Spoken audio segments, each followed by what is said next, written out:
আগেরকার দিনের দাদা বা নানা নানিগণ বলেছেন যে অনেকে নাকি মাটির নিচে গুপ্তধন পেয়েছেন। আসলে কি কোরআন হাদিসে গুপ্তধন সম্পর্কে কিছু বলা আছে? যদি থাকে বা যারা পেয়েছে সেগুলো কি হালাল নাকি হারাম? তারাবির নামাজ না পড়লে কি গুনাহ হবে? অনেকেই বলেন তারাবি না পড়লে রোজা হয় না। এরপর প্রশ্ন হলো, অনেকে বাড়ির গেইটে কিংবা খাতার উপরে 786 লিখে রাখেন, এটা কি বিসমিল্লাহর বিকল্প? এরপরে প্রশ্ন হলো, মসজিদে চেয়ারে বসে নামাজ পড়ার বিধান কি, জায়েজ কিনা? এরপরে প্রশ্ন হলো, ছোট সময় অনেকের বাড়ি থেকে অনেকে বিভিন্ন ফল কুড়িয়ে আনতেন, এতে কি গুনাহ হয়েছে?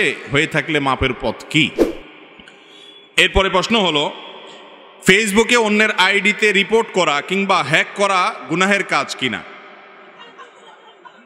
এটা তো একেবারে যুবকদের জীবন ঘনিষ্ঠ প্রশ্ন। সারাদিনই ফেসবুক চালাতে গেলে এগুলো করতে হয় বা এগুলোর মুখোমুখি হতে হয় না। দেখুন, অন্যের আইডিতে রিপোর্ট করা, এটা যদি তার কোনো ত্রুটির, তার কোনো অন্যায় কাজের প্রতিবাদ হিসাবে করতে হয়, সেটা অবশ্যই জায়েজ। ধরুন, কথার কথা কেউ এমন কিছু লিখেছে যেটা ইসলাম বিরোধী, মুসলিম বিরোধী, যেটা গুজব, যেটা মিথ্যা তথ্য ছড়িয়ে সমাজে অশান্তি সৃষ্টি করতে পারে, এরকম তথ্য দিয়েছে, সেই ব্যাপারে যদি আপনি রিপোর্ট করেন কর্তৃপক্ষকে যে এই লোক মিথ্যা তথ্য ছড়াচ্ছে, গুজব ছড়াচ্ছে বা ভুল তথ্য দিচ্ছে বা সাম্প্রদায়িক সম্প্রীতি নষ্ট করছে, ধর্মীয় দাঙ্গা সৃষ্টির পায়তারা করছে, খারাপ কোনো কিছু পোস্ট করেছে, অশ্লীল কোনো কিছু পোস্ট করেছে, চরিত্র নষ্ট করছে, সমাজ এবং অন্যদের ধ্বংস ডেকে আনছে, এইরকম ক্ষতিকর কিছু করলে অন্যায়ের বাধা দেওয়া, এটা কোরআনের নির্দেশ। মান রাআ মিনকুম মুনকারান ফালিয়ুগাইয়িরহু বিয়াদি। নবী সাল্লাল্লাহু আলাইহি ওয়াসাল্লাম বলেছেন, কেউ কোনো অন্যায় কাজ দেখলে হাত দিয়ে সেটা বাধা দিবে। আপনি ফেসবুকে এরকম কোনো অন্যায় দেখলে আপনি সেটার বিরুদ্ধে রিপোর্ট করলেন, এই রিপোর্ট করা মানে হলো অন্যায়ের বিরুদ্ধে আপনি বাধা দেওয়া। অতএব এই রিপোর্ট করা অবশ্যই জায়েজ আছে, বরং শুধু জায়েজ না, কখনো কখনো এরকম রিপোর্ট করা কর্তব্য। কথা কি বুঝাতে পারছি? তবে শত্রুতা বশত আপনি রিপোর্ট করলেন বা রিপোর্ট করার কোনো যৌক্তিক গ্রাউন্ড থাকলো না, সেটা তো অবশ্যই জায়েজ হবে না, কারণ মুসলমান অন্য কারোর ক্ষতির কারণ হতে পারে না। ঠিক একইভাবে হ্যাক করা, অন্যের আইডি হ্যাক করা, এটা অবশ্যই একটু ভিন্ন, কারণ কারোর আইডি হ্যাক করা, অন্যায়ভাবে সেটা চুরি করে সেটাতে কোনো কিছু করা, এটা মৌলিকভাবে জায়েজ নয়। রিপোর্টের কথাটা ভিন্ন। এরপরে প্রশ্ন হলো, ছোট সময় অনেকের বাড়ি থেকে অনেকে বিভিন্ন ফল কুড়িয়ে আনতেন, এতে কি গুনাহ হয়েছে? হয়ে থাকলে মাপের পথ কি? এ বিষয়ে আমরা বিভিন্ন জায়গায় প্রশ্ন উত্তর দিয়েছি। এই আকামটা, এই চুরিটা মোটামুটি সবার জীবনে, বেশিরভাগ মানুষের জীবনে কম বেশ হয়। তো এই অপরাধটা থেকে বাঁচার উপায় হলো, যাদের বাড়ি থেকে, যাদের গাছ থেকে ফল পেড়ে খেয়েছেন, আপনার আশেপাশে চাচা জ্যাঠা বা পরিচিত যদি হয়, তো বড় হওয়ার পর যখন আল্লাহ বিবেক বুদ্ধি দিচ্ছেন তখন মাপ চাবেন, চাচা যান, ছোট থাকতে পিচ্ছি থাকতে চুরি করে আম পারছি, এটা পারছি, নারিকেল পারছি, বেঁচে ফেলছি, খেয়ে ফেলছি, মাপসাপ করে দেন। কেউ এটা আটকে রাখার কথা না। আপনি মাপ চাইলে কি করবে? মাফ করে দিবে ইনশাল্লাহ, মাপ চেয়ে নেবেন। আর যদি তাদেরকে পাওয়া না যায় বা কতজনের কাছ থেকে খেয়েছি কোনো হিসাব নাই, বেহিসাবে চুরি করেছেন, এরকম যদি হয়, তাহলে একটা ফিগার আনুমানিক 500, 1000, 2000, 3000, এর বেশি হবে না, সবগুলো মিলায় দাম, এটা আল্লাহর রাস্তায় দান করে দিবেন ওই ব্যক্তিদের পক্ষ থেকে যাদেরকে খুঁজে বের করা সম্ভব না, কিন্তু দিতে হবে, কারণ দায় মুক্ত আপনাকে হওয়া লাগবে। এরপরে প্রশ্ন হলো, বর্তমানে যুবকদের মাস্টারবেশন থেকে মুক্তির উপায় কি? এটা একটু আগে বলেছি। পর্নোগ্রাফি থেকে বাঁচার যে উপায়গুলো, সেগুলোই হুবহু অবলম্বন করলে হবে ইনশাআল্লাহ। এরপরে প্রশ্ন হলো, বিভিন্ন ধরনের লোভনীয় প্রাইজ দেখিয়ে 10-20 টাকার লটারি কেনা বেচা করা জায়েজ আছে কিনা? না। অনেক লটারি আছে, 10 টাকা 20 টাকার লটারি কিনবেন, এরপরে আপনার ভাগ্যে যদি লেগে যায় তাহলে আপনি এত লাখ টাকার মালিক হবেন, ওইটা পাবেন, সেটা পাবেন, মোটরসাইকেল পাবেন, ফ্ল্যাট পাবেন, এত লাখ টাকা পাবেন। এই সমস্ত লোভনীয় লটারি আমাদের দেশে অনেক সময় ছাড়া হয়। এই লটারিগুলো, এগুলো সবগুলো জুয়া, আর জুয়াকে আল্লাহ রাব্বুল আলামিন স্পষ্ট হারাম ঘোষণা করেছেন, এবং শয়তানের নোংরা কর্মকাণ্ডের মধ্যে থেকে একটা হলো এই জুয়ার কাজ। মুসলমানের জন্য এই জুয়ায় অংশগ্রহণ করা, লটারি কেনা জায়েজ নাই, হারাম। এরপরে প্রশ্ন হলো, ছোটবেলা থেকে শুনে আসছি এক ওয়াক্ত নামাজ ছেড়ে দিলে 2 কোটি বা তার চেয়ে বেশি সময় জাহান্নামের আগুনে থাকতে হবে, এটা কতটুকু সহি? ভাই, এই মর্মে একটা কথা আপনারা ছোটবেলা থেকে শুনে আসছেন, আমরাও সবাই শুনে আসছি, সেটা হলো, এক ওয়াক্ত নামাজ কাজা করলে, এক ওয়াক্ত নামাজ না পড়লে, তাহলে সেই ক্ষেত্রে 2,88,00,000 বছর জাহান্নামের আগুনে পোড়াইতে হবে, এক ওয়াক্ত নামাজ কাজার কারণে, ছাড়ার কারণে। এই কথা শুনছেন না আপনারা? তো এই বিষয়টি আসলে যেই বর্ণনাতে পাওয়া যায়, সেই বর্ণনাতে 80 হুকবার কথা বলা হয়েছে, 80 হুকবাকে যোগ বিয়োগ করে 2,88,00,000 বছর বের করা হয়েছে। এটা ফাজাইলে আমালে শেখুল হাদিস জাকারিয়া রহমতুল্লাহ আলাইহি উল্লেখ করে এরপরে বলেছেন এই মর্মে হাদিস বিভিন্ন বইতে লেখা আছে কিন্তু আমি কোথাও পাই নাই। এবং বিশুদ্ধ কথা হলো এটাই যে 2,88,00,000 বছর জাহান্নামের আগুনে পড়বে এক ওয়াক্ত নামাজ কাজা করার কারণে। এই মর্মে কোনো বিশুদ্ধ তো দূরের কথা, কোনো আপনার দুর্বল হাদিসও নাই, বরং এটি সম্পূর্ণ জাল, ভিত্তিহীন। কোনো হাদিসের কিতাবে এরকম কোনো কথা বলা হয় নাই। তবে এর মানে এই না যে তাহলে তো নামাজ না পড়লেও চলবে, ব্যাপারটা সেরকম না। নামাজ না পড়লে জাহান্নামে অবশ্যই যেতে হবে, তবে সংখ্যাটা কি হবে, এর বেশিও হতে পারে, এর কমও হতে পারে। আযাবের সংখ্যাটা এরকম ফিক্স যে সংখ্যা এখানে বলা আছে এরকমটি হাদিসে বর্ণিত হয় নাই, এর চেয়ে বেশিও হতে পারে, কমও হতে পারে। জাহান্নামে যাওয়ার মৌলিক একটা কারণ হলো নামাজ ত্যাগ করা। আল্লাহ রাব্বুল আলামিন কোরআনে কারিমে বলেছেন, জাহান্নামীদেরকে যখন জিজ্ঞাসা করা হবে মা সালাকাকুম ফি সাকার, তোমাদেরকে জাহান্নামে কোন জিনিসে নিয়ে এসেছে, কোন অপকর্মে জাহান্নামে এনে ছেড়েছে, তখন তারা বলবে প্রথমেই ক্বালু লাম নাকু মিনাল মুসাল্লিন, তারা বলবে আমরা মুসল্লি ছিলাম না, নামাজ পড়ি নাই, এই জন্য জাহান্নামে আসছি। এই জন্য নামাজ না পড়লে জাহান্নাম, এটা অবশ্যই কোরআন হাদিস থেকে, কোরআন থেকে বর্ণিত, কিন্তু তার মানে 2,88,00,000 বছরের বিষয়টি হাদিস দ্বারা প্রমাণিত নয়। এরপরে প্রশ্ন হলো রাসূল আকরাম সাল্লাল্লাহু আলাইহি ওয়াসাল্লাম রুকু সিজদায় কয়টা দোয়া পড়তেন এবং সেগুলো কি? ভাই, রুকুতে সুবহান রাব্বিয়াল আযীম আর সিজদায় সুবহান রাব্বিয়াল আলা, এই দুইটা দোয়াই আমাদের মুখস্থ। মজার বিষয় হলো আমাদের নবী করিম সাল্লাল্লাহু আলাইহি ওয়াসাল্লাম রুকুতে শুধু এই দুইটা দোয়াই পড়তেন না, আরো একাধিক দোয়া তিনি পড়তেন। কি পড়তেন আমরা অনেকে জানি না, একটু শুনে রাখি, চেষ্টা হলে মুখস্থ করি, মাঝে মধ্যে চেঞ্জ করি। অনেকে নামাজের মধ্যে মনোযোগ না থাকার অভিযোগ করেন। নামাজে মনোযোগ আনার একটা বুদ্ধি হলো রুকু এবং সিজদার তাসবিহগুলা, বৈঠকের যে দোয়াগুলা, দোয়া মাসুরার জায়গাতে, এখানে নবী করিম সাল্লাল্লাহু আলাইহি ওয়াসাল্লাম থেকে যে বিভিন্ন দোয়া আছে, মাঝে মধ্যে ভিন্ন কোনো দোয়া আপনি পড়ার চেষ্টা করেন, দেখবেন আপনার মনোযোগ আসবে। ওই অটোমেটিক সুবহান রাব্বিল আযীম সুবহান রাব্বিল আলা পড়তে পড়তে এমন একটা অবস্থা হয়ে গেছে, ওইটা জেনে বুঝে আপনি পড়েন অথবা না বুঝেও পড়েন, গড়ে পড়া হয়ে যায়, গড় পড়তা। এই জন্য মাঝে মধ্যে অন্যটাও পড়বেন। আর কোনটা পড়বেন? রুকুতে সুবহান রাব্বিল আযীম, সিজদা সুবহান রাব্বিল আলার পাশাপাশি সুবহুন কুদ্দুসুন রব্বুল মালাইকাতি ওয়ার রূহ, সুবহুন কুদ্দুস রব্বুল মালাইকাতি ওয়ার রূহ, পবিত্রতা বর্ণনা করছি আল্লাহ রাব্বুল আলামিনের, যিনি ফেরেশতাদের রব পালনকর্তা এবং জিবরিলের পালনকর্তা। তো এইভাবে তাসবিহ পেশ করা, এটাও রুকু সিজদাতে সাবিত আছে। তারপর সুবহানাকাল্লাহুম্মা রব্বানা ওয়া বিহামদিকা আল্লাহুম্মা গফিরলি, সুবহানাকাল্লাহুম্মা রব্বানা ওয়া বিহামদিকা আল্লাহুম্মা গফিরলি, এই দোয়াটাও রুকু সিজদাতে নবী করিম সাল্লাল্লাহু আলাইহি ওয়াসাল্লাম পড়েছেন, যার অর্থ হলো পবিত্রতা বর্ণনা করছি তোমার, হে আল্লাহ তুমি আমার রব, তোমার প্রশংসা আমি জ্ঞাপন করছি, তুমি আমাকে ক্ষমা করো। দারুণ একটা দোয়া, রুকুতে সিজদাতে পড়া যেতে পারে 2 বার 3 বার 5 বার, যতটুকু তৌফিক কুল্লা পড়বেন। সুবহানাকাল্লাহুম্মা রব্বানা ওয়া বিহামদিকা আল্লাহুম্মা গফিরলি, সুবহান রাব্বিল আযীম আলার সাথে এগুলা মিশ্রণ করেও পড়তে পারেন, শুধু আলাদা করে পড়তে পারেন। আরেকটা আছে সুবহানা দিল জাবারুতি ওয়াল মালাকুতি ওয়াল কিবরিয়াই ওয়াল আযমা, সুবহানা দিল জাবারুতি ওয়াল মালাকুতি ওয়াল কিবরিয়াই ওয়াল আযমা, এগুলা সবগুলাই রুকু এবং সিজদায় সুবহান রাব্বিল আযীম সুবহান রাব্বিল আলার পাশাপাশি পড়াটা সুন্নাত। আমরা শুধু একটা শিখছি ছোটবেলায়, ওইটা নিয়েই কবরে যাই। নবী করিম সাল্লাল্লাহু আলাইহি ওয়াসাল্লাম আরো কয়েকটা যা পড়তেন, সেগুলো আমাদের জীবনে শেখা, শোনা, পড়ার তৌফিক হয় না। চেষ্টা করবো তো ইনশাআল্লাহ, আল্লাহ আমাদেরকে আমলের তৌফিক দান করুন। এরপরে প্রশ্ন হলো সালাতুজ জাওয়ালের নামাজ কোনটি এবং এর সময় ও নিয়ম কি? এই নামাজ সম্পর্কে বেশিরভাগ মুসলমানরা জীবনে হয়তো শুনেনও নাই আমাদের দেশে। সালাতুজ জাওয়াল এটা আবার কি? আমরা সালাতুদ দোহা, চাষতের নামাজ জানি, এশাকের নামাজ জানি, আমরা তাহাজ্জুদের নামাজের কথা শুনছি, আওয়াবিনের নামাজের কথা শুনছি, অনেক নফল নামাজের কথা শুনছি। সালাতুজ জাওয়াল বা জাওয়ালের নামাজ এটা আবার কি?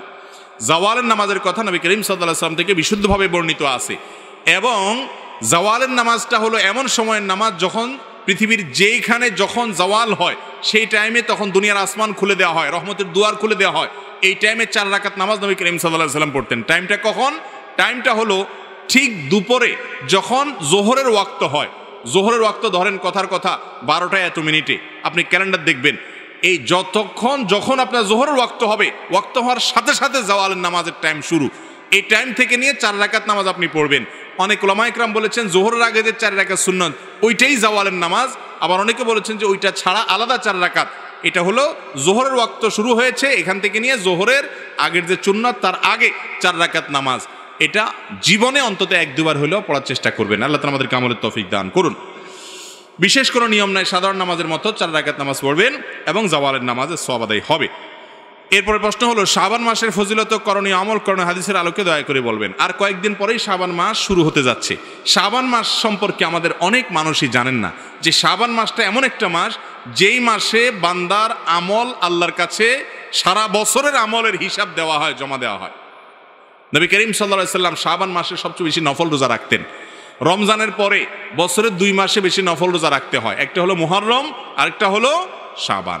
নবী করিম সাল্লাল্লাহু আলাইহি সাল্লাম সম্পর্কে আমাদের আয়েশা রাদিয়াল্লাহু আনহা, উসামা ইবনে যায়েদ রাদিয়াল্লাহু তাআলা আনহু আর বিভিন্ন হাদিস সাহাবীরা বর্ণনা করেছেন যে তিনি শাবানে যত রোজা রাখতেন রমজানের পরে অন্য কোনো মাসে এত রোজা রাখতেন না।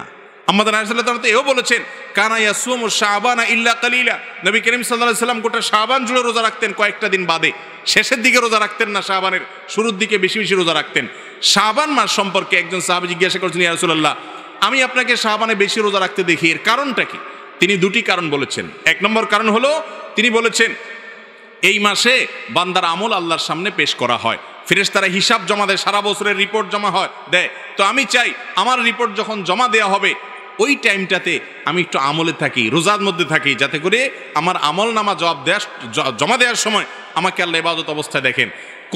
কোনো মালিকের ডিউটি করলে মালিক হঠাৎ করে এসে গেছে ইনভেস্টিগেশনে বা সাইট ভিজিটে, ওই টাইমে যদি কর্মচারী বা কাজের লোকটা কাজে ব্যস্ত থাকেন, মালিক ওই অবস্থা দেখে তার কাছে ভালো লাগবে।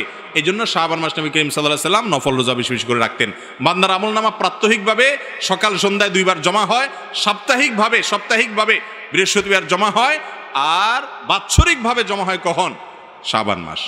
আর দ্বিতীয় কারণ হলো শাবান মাসে নবী করিম সাল্লাল্লাহু আলাইহি সাল্লাম বেশি বেশি রোজা রাখতেন। এর কারণ হলো এই মাসে মানুষ গাফেল থাকে, ওই যে রমজানের ব্যস্ততা, যে রমজান আসলে তো ইবাদত করবই, এই জন্য আগে থেকে আর করে না। রজব মাস সম্মানিত মাস, রমজান মাস শ্রেষ্ঠ মাস, মাঝখান দিয়ে এই মাসটা গাফেল থাকে। তো নবী করিম সাল্লাল্লাহু আলাইহি ওয়াসাল্লাম এই মাসে বেশি বেশি নফল রোজা রাখতেন। এই জন্য শাবান মাসের শ্রেষ্ঠ আমল হলো কি করা? নফল রোজা রাখা। 2-4টা করে শুরুর দিক থেকে রাখার চেষ্টা করতে হবে। আল্লাহ আমাদেরকে আমলের তৌফিক দান করুন। এরপরে প্রশ্ন হলো শবে বরাতের আমল সম্পর্কে কিছু বলুন কোরআন সুন্নাহর আলোকে। ভাইরা আমার, শবে বরাত অর্থাৎ মধ্য শাবানের যে রাত, লাইলাতুন নিসফি মিন শাবান, এই রাত সম্পর্কে বিভিন্ন হাদিস থেকে বোঝা যায় আল্লাহ রাব্বুল আলামিন মুশরিক, শিরকে লিপ্ত এবং হিংসুক, কারোর প্রতি হিংসা রাখে, এইরকম 2 ব্যক্তি ছাড়া বাকি যারা কারোর প্রতি হিংসা রাখে না, শিরকে লিপ্ত না, এই মানুষগুলোকে আল্লাহ তাআলা সাধারণ ক্ষমা ঘোষণা করেন। এবং এই রাতের ফজিলত সম্পর্কে অনেকগুলো হাদিস আছে। সেই হাদিসগুলোর বেশিরভাগের সনদের ব্যাপারে মুহাদ্দিসদের রেকমেন্ড হলো, মূল্যায়ন হলো যে সেগুলো দুর্বল, কিন্তু সবগুলো হাদিসকে একত্র করলে এই রাতের ফজিলত একেবারে অস্বীকার করার সুযোগ থাকে না।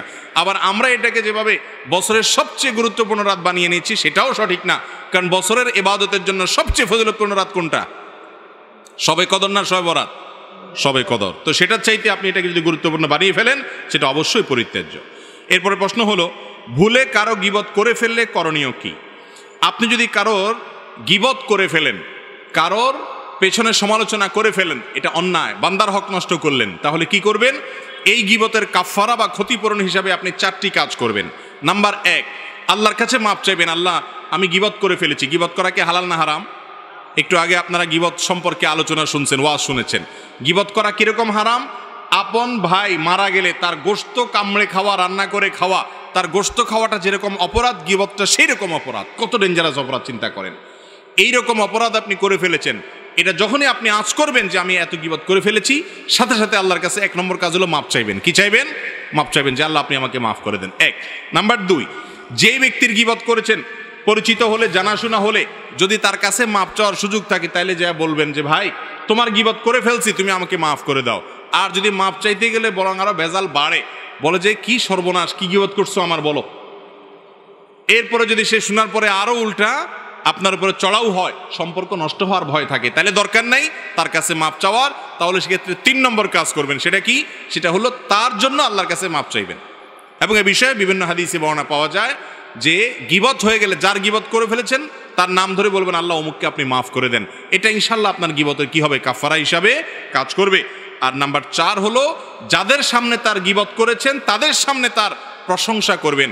আবার মিথ্যা প্রশংসা না, তার মধ্যে যা আছে সেই গুণগুলো উল্লেখ করবেন, তাতে ক্ষতিপূরণ হবে এবং গীবতের কাফারা হবে ইনশাআল্লাহ। আল্লাহ তাআলা গীবতের অপরাধ থেকে আমাদেরকে বেঁচে থাকার তৌফিক দান করুন।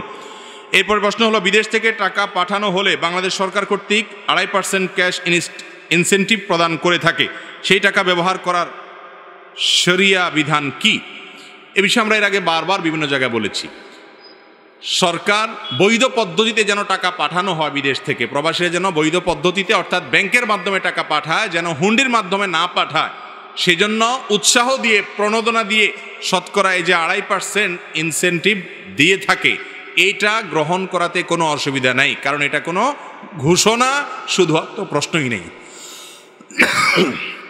এটা ঘুষ বা সুদ না, বিধায় এটা গ্রহণ করতে কোনো অসুবিধা নাই, এটা জায়েজ আছে। এটা হলো একটা ভালো কাজ আপনাকে করার জন্য উৎসাহ দেওয়া হচ্ছে, পুরস্কার দেওয়া হচ্ছে, বিধায় বিদেশিরা প্রবাসীরা টাকা পাঠিয়ে এই ইনসেন্টিভ গ্রহণ করতে পারেন, তাদের আত্মীয় স্বজনরা দেশে গ্রহণ করতে পারেন, কোনো সমস্যা নাই। আগেরকার দিনের দাদা বা নানা নানিগণ বলেছেন যে অনেকে নাকি মাটির নিচে গুপ্তধন পেয়েছেন। আসলে কি কোরআন হাদিসে গুপ্তধন সম্পর্কে কিছু বলা আছে? যদি থাকে বা যারা পেয়েছে সেগুলো কি হালাল নাকি হারাম? দেখুন, মাটির নিচে গুপ্তধন এটা কি আসলে কেউ পেয়েছে? এটা কি পাওয়া যায়? তো এর উত্তর হলো জি, মাটির নিচে গুপ্তধন পাওয়া যায়, পেয়েছে। এ সম্পর্কে কোনো গালগল্প যেমন থাকতে পারে, ভুয়া ভিত্তিহীন মিথ্যা বানোয়ার কিচ্ছা কাহিনী যেরকম থাকতে পারে, আবার সত্য ঘটনাও থাকার সম্ভাবনা আছে। মাটির নিচে গুপ্তধনের দুইটা ধরন এবং প্রকৃতি আছে। একটা হলো খনিজ সম্পদ। মাটির নিচে খনিজ সম্পদ পাওয়া যায় কি যায় না? তো এই সম্পর্কে কোরআনে কারিমে সুস্পষ্ট নির্দেশনা দেওয়া আছে, নবী করিম সাল্লাল্লাহু আলাইহি ওয়াসাল্লামের হাদিসেও সুস্পষ্ট বক্তব্য দেওয়া আছে। যদি মাটির নিচের কেউ খনিজ সম্পদ পায়, যার জমিনে পাওয়া যাবে বা যে ব্যক্তি পাবে ওই ব্যক্তির অধিকার থাকবে, আবার ইসলামী বিধিবিধান অনুযায়ী রাষ্ট্রের কোষাগারের জন্য নির্দিষ্ট অংশ হিস্সা থাকবে, বিস্তারিত বিবরণ আছে। তাহলে মাটির নিচে এই যে তেল পাওয়া যায়, মাটির নিচে স্বর্ণ পাওয়া যায়, বিভিন্ন খনিজ সম্পদ পাওয়া যায়, কয়লার খনি পাওয়া যায়, বিভিন্ন কিছুর খনি পাওয়া যায়, এগুলো সব তো মাটির নিচের সম্পদ। অতএব মাটির নিচ থেকে সম্পদ উদ্ধার করা বা সম্পদ পাওয়া যাওয়া, এটা বলতে যদি খনিজ সম্পদ বোঝানো হয় তাহলে সেটা তো আজও পাওয়া যাচ্ছে পৃথিবীতে বিভিন্ন জায়গায়, আগেও পাওয়া গেছে এবং ভবিষ্যতেও পাওয়া যাবে, এটা তো বাস্তব এবং কোরআন হাদিসেও তার বিবরণ আছে। আর মাটির নিচে সম্পদ পাওয়া বলতে যদি, গুপ্তধন পাওয়া বলতে যদি আমরা সেটা বুঝাই যে টাকা পয়সা সোনাদানা এগুলা পাওয়া যাওয়ার কথা, তো সেগুলো এক সময় পাওয়া যেত। এর একটা বড় কারণ হলো আগের যুগে মানুষ সোনাদানা, বিশেষ করে স্বর্ণের যে টাকা পয়সা ছিল, মুদ্রা ছিল, সেই মুদ্রাগুলো সেগুলোকে তারা আগের যুগের যে স্বর্ণ এবং রূপা এবং এগুলোর যে মুদ্রা, সেই মুদ্রাগুলোকে বিভিন্ন হাঁড়িতে পাতিলে করে সঞ্চয়ের জন্য মাটির নিচে চাপা দিয়ে রাখত। কোরআনে কারিমে সূরা কাহফে আপনারা একটা ঘটনা শুনেছেন, খাজির আলাইহিসসালামের সাথে মূসা আলাইহিসসালামের ঘটনা। সেই ঘটনা থেকে বোঝা যায় যে দুজন বালক, তাদের বাবা মা তারা নেককার ছিলেন, সন্তানের ভবিষ্যতের জন্য ওয়ালের নিচে মাটি খুঁড়ে সেখানে কিছু এরকম স্বর্ণ বা রৌপ্য মুদ্রা ইত্যাদি সেগুলো রেখে দিয়েছিলেন, এবং সেগুলো এমনভাবে রেখে দেওয়া ছিল যে এককালে তারা সেগুলো খুঁড়ে পাবে, হয়তো ইশারা ইঙ্গিতে, ওসিয়তে, চিঠিতে বিভিন্নভাবে হয়তো বলা থাকতো, এবং তখন সম্পদ ভবিষ্যৎ প্রজন্মের জন্য, সন্তানদের জন্য বা নিজেদের জন্য রক্ষা করার এই প্রক্রিয়া অবলম্বন করা হতো। এই জন্য দেখা যেত কেউ মাটি খুঁড়ে এরকম কোনো সম্পদ পেয়েছে। এগুলোর বাস্তবতা কোরআন হাদিস থেকে প্রমাণিত, যেমন সূরা কাফের ঘটনা থেকে বোঝা যায়। আবার এ নিয়ে কোনো গাল গল্প থাকতে পারে, যেমন আমাদের দেশে বিশেষ করে নানি দাদিরা অনেক গল্প শোনান, এগুলোর কতটা সত্য কতটা মিথ্যা আল্লাহ তাআলা ভালো জানেন। তবে এটা ঠিক যে আগের যুগে এই জাতীয় খনিজ সম্পদ পাওয়া যেত, তবে সেগুলো কোনো অলৌকিক কিছু না, সেগুলো হলো মানুষ নিজেই পুঁতে রাখতো, সেগুলো কেউ না কেউ হয়তো উদ্ধার করে পেত। আর এর বাইরে খনিজ সম্পদের কথা তো বললামই। অতএব মাটির নিচে কোনো সম্পদের আপনার ভান্ডার খুঁজে পাওয়া, এই ঘটনাগুলো একেবারে অলিক নয়, অবাস্তব নয়, এগুলো মৌলিকভাবে ঘটতে পারে, ঘটেছে, এবং কোরআন হাদিস থেকেও সেরকম পাওয়া যায়। এখন বলতে পারেন তাহলে এই যুগে কেন পাওয়া যায় না? এর একটা বড় কারণ হলো যে এগুলো খুঁড়ে পেতে পেতে পেতে মানুষ আর খুব একটা রাখে নাই। এখন তো আর আজকাল বা বিগত অনেক দিন যাবৎ মানুষ তো আর এইভাবে কোনো সোনাদানা গচ্ছিত রাখে না, বিশেষ করে কাগজের কারেন্সি হয়ে গেছে। এখন থেকে পৃথিবীর ভিন্ন রূপ আমরা দেখতে পাচ্ছি, বিধায় আগের যুগে এগুলো ঘটেছে, ঘটতো, এটি অসত্য নয়। এরপরে প্রশ্ন হলো নারীদের জন্য শ্রেষ্ঠ কিছু কাজ বা করণীয় আমল সম্পর্কে বলবেন। দেখুন, নারীদের জন্য সবচেয়ে গুরুত্বপূর্ণ শ্রেষ্ঠ আমল হলো ঈমান আনার পর, আকীদা বিশুদ্ধ করার পর, 5 ওয়াক্ত নামাজ আদায় করার পর, রমজানের রোজা রাখার পর স্বামীর আনুগত্য করা। আমি সব সময় বলি এই আমলটা আমাদের মা বোনদের জন্য এখন তিতা করল্লার মতো হয়ে গেছে। তিতা করল্লা খাওয়া যেরকম কষ্টের, মহিলাদের জন্য নামাজ রোজা করা, অন্য সব আমল করা যত সহজ, স্বামীর কথা মেনে চলাটা এগুলোর চাইতে বহুগুণ সহজ। না কঠিন? কঠিন। এটা মনে মানতে চায় না। বিশেষ করে ইবলিসি সিস্টেম আমাদের মা বোনদেরকে নানাভাবে প্রতারিত করে রেখেছে, তাদেরকে ধোকায় ফেলে রেখেছে। তারা তথাকথিত সমান অধিকারের কথা শুনে, ইসলাম ন্যায্য অধিকারের কথা বলে, সমান নয়, কারণ সব জায়গায় সমান দিলে হয় না, কোথাও বেশি দিতে হয়, কোথাও কম দিতে হয়। ন্যায্যতা নিশ্চিত করার কথা ইসলাম বলে। তো এই মুখরোচক স্লোগানের মাধ্যমে আমাদের অনেক বোনরা প্রতারিত হয়ে আছেন। নামাজি কালামি, পর্দা পশিদা করেন, সব ঠিক আছে, কিন্তু স্বামীকে মানেন না, স্বামীর কথা শোনেন না, স্বামীর সাথে সবসময় ঝগড়াঝাটি লেগে থাকে। এই রোগটা ঘরে ঘরে আছে না নাই? অথচ নবী করিম সাল্লাল্লাহু আলাইহি সাল্লাম তার হাদিসে জানিয়েছেন, ইদা সাল্লাতিল মারআতু খামসাহা, একজন মুসলিম নারী যদি 5 ওয়াক্ত নামাজ পড়ে, ওয়া সামাত শাহরাহা, রমজানের রোজা রাখে, ওয়া আতাআত বালাহা, স্বামীর আনুগত্য করে, কথা মেনে চলে, ওয়া হাফিজাত ফারজাহা, এবং নিজের সম্ভ্রম হেফাজত করে, ইজ্জতের হেফাজত করে, তাহলে সে ব্যক্তি জান্নাতের 8টা দরজার যে কোনোটা দিয়ে প্রবেশ করতে পারে। তাহলে মুসলিম নারীর জান্নাতে প্রবেশের জন্য অন্যতম শর্ত হলো স্বামীর আনুগত্য করা। অন্য সব করতে পারলো, এটা আমাদের মা বোনরা পারছে না, তাদের জন্য চ্যালেঞ্জ। আল্লাহ আমাদের মা বোনদেরকে আমল করার তৌফিক দান করুন। তাহলে এই আমলটি তাদের জন্য গুরুত্বপূর্ণ আমল। আর মুসনাদে বাজ্জার সহিহ হাদিসের কিতাব থেকে জানা যায়, নারীদের জন্য অন্যতম গুরুত্বপূর্ণ বিষয় এবং আমল হলো পর্দার আমলটা। এই আমলটা অনেক মা বোনরা সঠিকভাবে করতে পারেন না। অনেকে পর্দা করেন বাইরে, ভেতরে পর্দা করতে পারেন না। ভেতরের পর্দা কি? ধরেন কথার কথা, আপনার দেবরের সাথে, ভাসুরের সাথে, দেবর ভাসুরের প্রাপ্তবয়স্ক ছেলে আছে, তাদের সাথে পর্দা করতে হবে, কিন্তু এটা করতে পারেন না। বাইরে ঠিকই বোরকা পরেন, এমনকি হাত মোজা পা মোজা পরেন, ভেতরে এটা করতে পারেন না। আপনি নিজে করতে চান না, অথবা আপনার পরিবারের পুরুষ সদস্যরা, মহিলা সদস্যরা, শ্বশুরবাড়ির লোকেরা আপনাকে করতে দেয় না। এই আমলটাও আজকাল মেয়েদের জন্য অনেক কঠিন হয়ে গেছে। বাহিরে ভেতরে সব জায়গায় মাহরাম নন মাহরাম মেনটেন করা, পর্দার বিধান মেনে চলা, এটা নারীদের জন্য সবচেয়ে গুরুত্বপূর্ণ বিষয়। এই বিষয়টি হাদিস দ্বারা প্রমাণিত। এর বাইরে মা বোনদের জন্য অন্যতম গুরুত্বপূর্ণ বিষয় হলো, তাদের কাছে একটা বিরাট বড় সুযোগ আছে যেটা পুরুষদের কাছে নাই। সেটা হলো মা বোনরা চাইলে সওয়াবের গাছ, সবচেয়ে বড় গাছ লাগায় যেতে পারেন দুনিয়া থেকে। কিভাবে সেটা? সন্তানকে আল্লাহর সঙ্গে পরিচিত করায় দেওয়ার মাধ্যমে, নামাজে অভ্যস্ত করার মাধ্যমে, কোরআনে অভ্যস্ত করার মাধ্যমে, সুন্নাতে অভ্যস্ত করার মাধ্যমে। একজন মা, ছোট শিশু তার হাত দিয়ে বড় হয়, বেড়ে উঠে, তিনি যদি তার সন্তানকে দ্বীনি মাধ্যমে, দ্বীনি তারবিয়াতের মাধ্যমে গড়ে তুলতে পারেন, তাহলে তিনি দুনিয়া থেকে চলে যাবেন। তার শেখানো দোয়া এই ছেলে সারা জীবন করবে, এই মেয়ে সারা জীবন করবে, তার অভ্যাস গড়ে তোলা নামাজ সারা জীবন আদায় করবে। যত ভালো কাজের অভ্যাস গড়ে দিয়ে যাবেন, তিনি দুনিয়া থেকে চলে যাবেন, এর সওয়াবের গাছ থেকে সওয়াব তার আমলনামায় যুক্ত হতে থাকবে ইনশাআল্লাহ। অতএব মা বোনরা সন্তানদেরকে দিনদার করার জন্য যদি ন্যূনতম চেষ্টা চালান, তাহলে তারা অনেক অনেক দূর আগায় যাবেন পুরুষদের চাইতে। কিন্তু বেশিরভাগ মা বোনরা এক্ষেত্রেও ত্রুটি করেন, বিচ্যুতি করেন। আজকাল তাদেরও মোবাইল ফোনের আসক্তি, কিংবা টেলিভিশনের বিভিন্ন চ্যানেলের বিভিন্ন প্রোগ্রামের আসক্তি সন্তানদেরকে সময় দেওয়ার সুযোগ থেকে বঞ্চিত করে দেয়। আর যদি দেওয়া হয়, তাহলে সেটা তথাকথিত জাগতিক পড়াশোনার জন্য, তাদেরকে আল্লাহর খাঁটি বান্দা হিসাবে, খাঁটি মুসলমান হিসাবে গড়ে তোলার জন্য মা বোনরা সময় কম দেন। এই কাজগুলো যদি করেন, সেটা হবে তাদের জন্য অনেক বড় অ্যাচিভমেন্ট। আল্লাহ তাআলা আমাদের মা বোনদেরকে কাজগুলো করার তৌফিক দান করুন। সেই সাথে তাদের জন্য গুরুত্বপূর্ণ হলো স্বামীর কৃতজ্ঞতা আদায় করা, নাশুকরি না করা, এবং কথায় কথা অভিশাপ না দেওয়া। এই বিষয়গুলো অনেক গুরুত্বপূর্ণ একজন মুসলিম নারীর জন্য। আল্লাহ তাআলা আমাদের মা বোনদেরকে আমলের প্রতিযোগিতায় অগ্রসর থাকার তৌফিক দান করুন। এরপরে প্রশ্ন, তারাবির নামাজ না পড়লে কি গুনাহ হবে? অনেকেই বলেন তারাবি না পড়লে রোজা হয় না। তারাবি নামাজ এটা গুরুত্বপূর্ণ একটি সুন্নত আমল।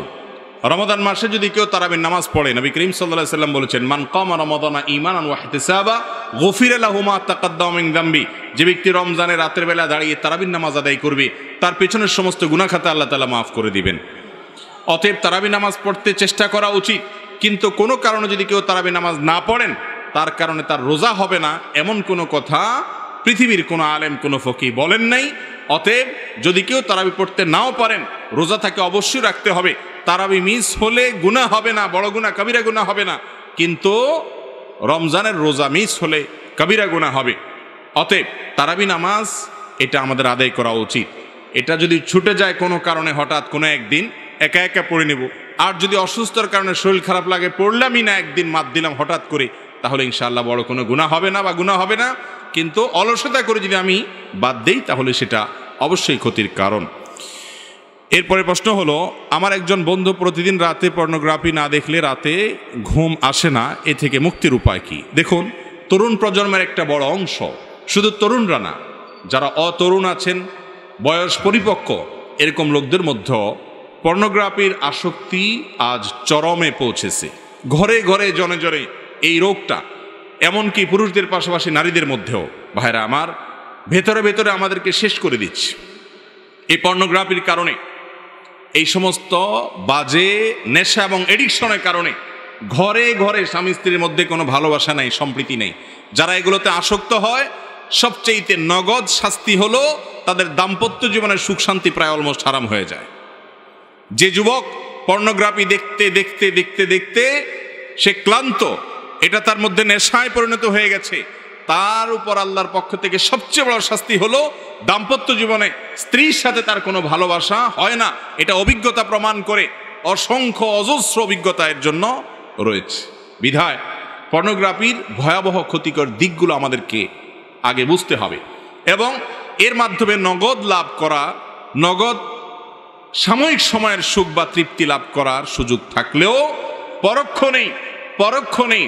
পর্নো এডিকশন যাদের মধ্যে আছে, তাদের বেশিরভাগ মানুষের উপর করা জরিপ এবং সাক্ষাৎকার, তাদের বক্তব্য, এই সবগুলোর খোলাসা, রিপোর্ট, প্রতিবেদনগুলো বলে যে এর পরক্ষণেই তাদের মধ্যে বিষণ্ণতা কাজ করে, মানসিক বিষাদ তাদেরকে ঝেঁকে বসে, যেটা তৃপ্তির জন্য ঢেকে, সেখানে সাময়িক তৃপ্তির পরিবর্তে তার পরবর্তীতে আযাব তা নয়, এর পরপরই তার মধ্যে মানসিকভাবে বিষণ্ণতা ছেয়ে আসে, অশান্তি, অস্থিরতা, ডিপ্রেশন এবং খারাপ লাগা কাজ করে।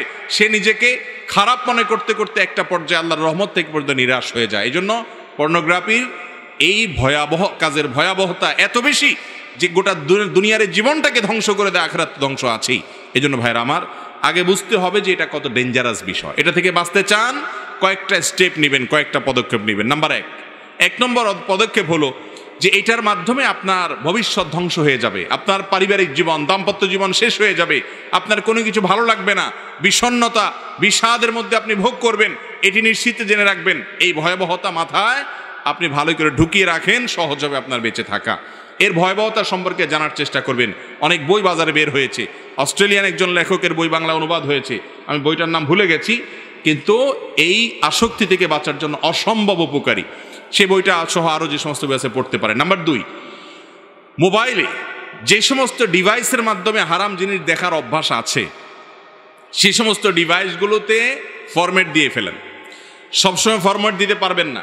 যখন ইমানে জোয়ার আসবে, কিছু কিছু সময় আছে যে আল্লাহর ভয় অন্তরে ঢেউ খেলতে থাকে, যখন আসবে ওই সুযোগের সাথে সাথে সব কিছু মোবাইল থেকে ক্লিয়ার করে ফেলবেন।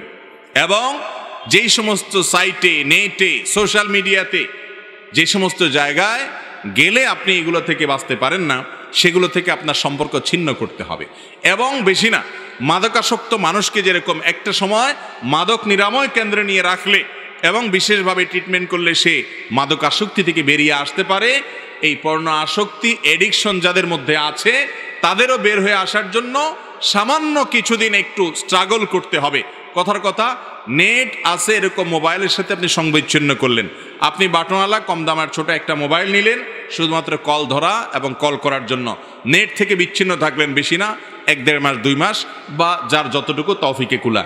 এর মাধ্যমে দেখবেন আস্তে আস্তে আস্তে আস্তে আপনার মাথা থেকে এটা ঝেড়ে চলে যাবে।